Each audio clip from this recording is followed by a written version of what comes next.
Hi everybody, hope you are doing well. In this video, we'll learn how to add a cover page, changing the background color of the page, and adding a watermark. To add a cover page, from Insert, Cover Page, and here you can see many cover page styles. You can choose any style.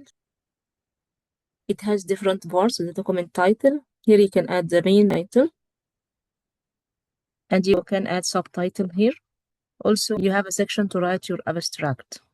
You can edit the design, for example, the colors and the styles.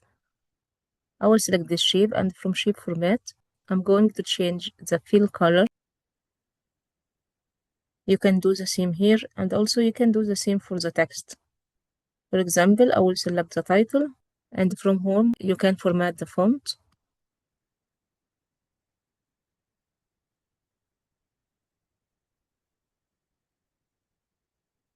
If you want to change the style of the cover page, from Insert, Cover Page, and you can choose any other cover. It will also have some sections, the title, the subtitle, abstract, and also you can change the author, and you can add the email address. If you need to change the page color, from Design, Page Color, you can choose any color. To add a watermark, from Design, Watermark, and here you have some designs for the watermark like confidential, do not copy. You can choose a custom watermark. I'm going to choose this. Here you can see the watermark. I will go to the next page, Design, Watermark. I need to write my own watermark. I will choose Custom Watermark. No watermark means there is no watermark, or you need to remove the watermark.